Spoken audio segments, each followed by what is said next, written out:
Well, hello there, and welcome to another episode of Poodles Poodles. this, my friends, is the second installment of the Groove Metal Meltdown. It is an ongoing series in which I will be counting down my top 20 groove metal albums of all time. Up first, we've got Anthrax, Sound of White Noise. This was released on Elektra Records in 1993.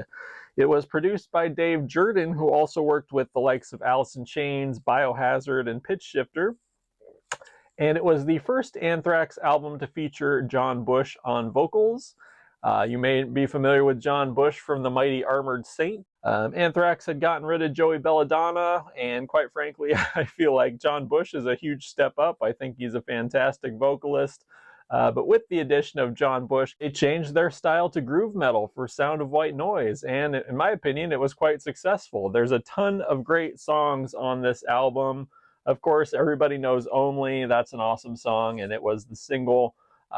Black Lodge is really cool. It almost kind of sounds a little bit like Alice in Chains, to be honest with you, but I love that song. Packaged Rebellion is awesome. Room for One More is awesome. Thousand Points of Hate, Potter's Field. There's a ton of good songs on this. I feel like this album is super underrated. It's one of those things where a band changed their sound and there was a huge backlash, but I honestly feel like they changed their sound for the better. I'm going to be sacrilegious here for a second and say that this is my favorite Anthrax album. If you don't like it, sorry about that. But yeah, I love this album. They did a couple more albums in this style with John Bush on vocals, Stomp 442 and Volume 8, The Threat is Real. They're not as good as Sound of White Noise, but they are worth checking out in my opinion.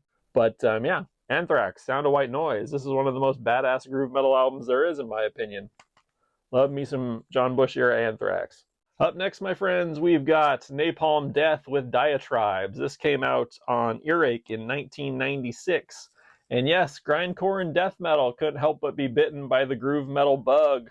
And of course, grindcore institution Napalm Death released this album, and it is a full-blown groove metal album. Really, the only thing that separates it from a lot of other groove metal albums of the day is Barney Greenway's vocals. I mean, he still sounds like a rabid junkyard dog coming after you, but other than that, this is almost like a heavier, more extreme version of Helmet, and I fucking love it for that.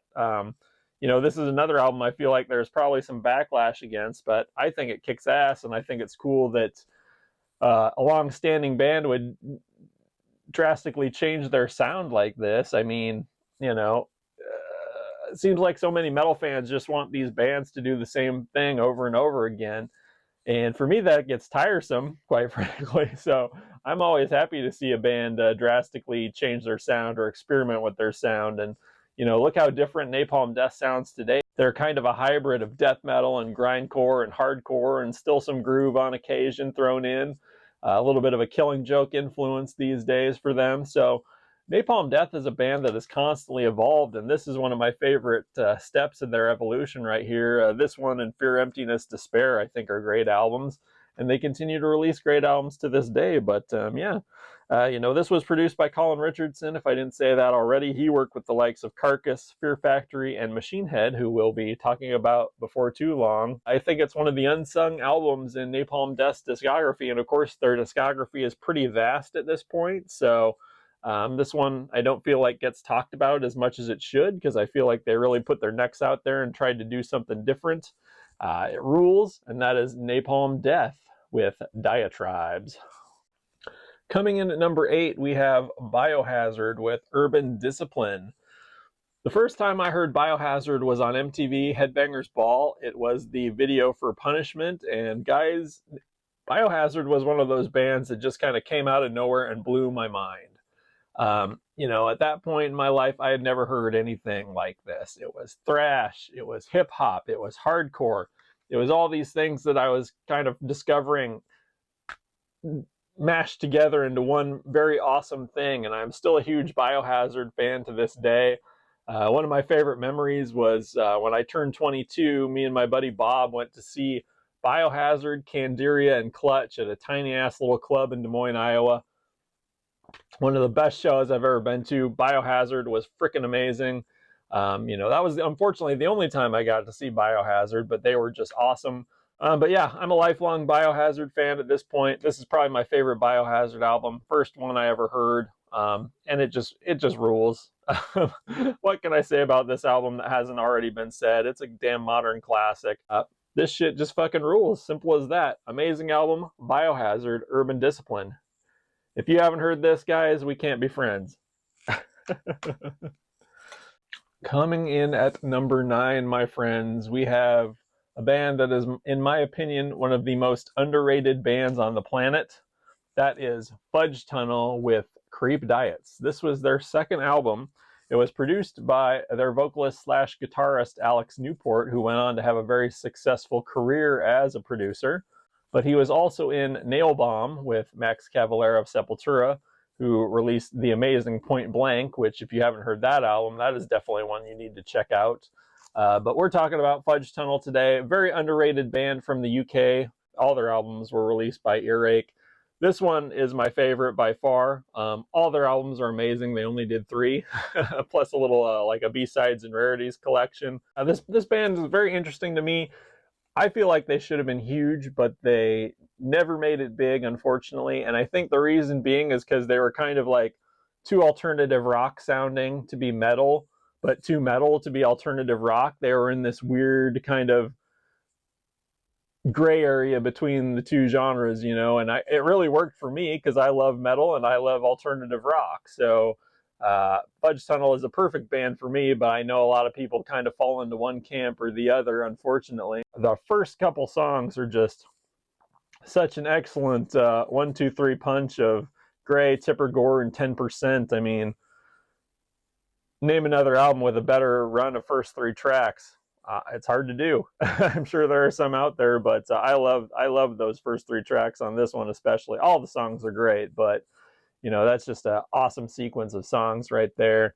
Yeah, this one is another one that's super underrated. Fudge Tunnel, Creep Diets. If you can get a hold of this one, by all means do it.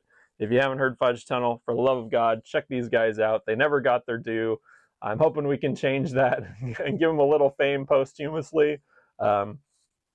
Alex Newport, I salute you. Someday I'm going to run through your whole discography in one of these videos, but until then, Fudge Tunnel, Creep Diets. And coming in last for this installment of the Groove Metal Meltdown, but certainly not least, guys, you knew this one was coming.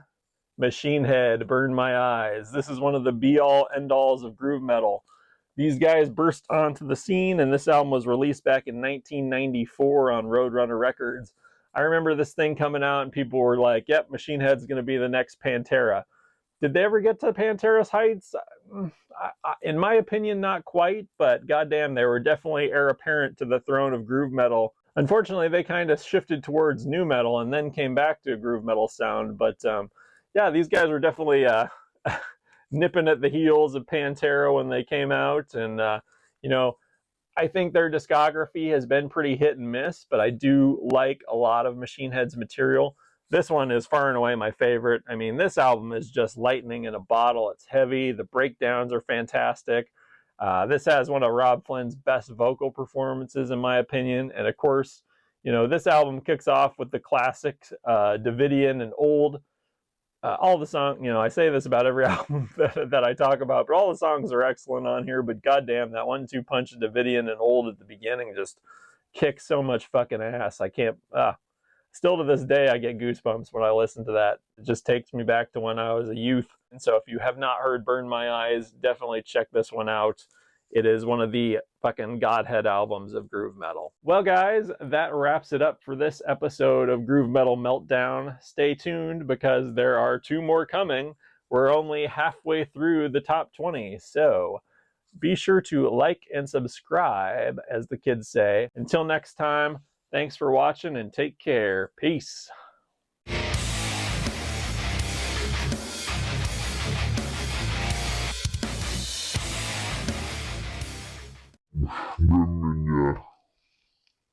Blah, blah, blah, blah.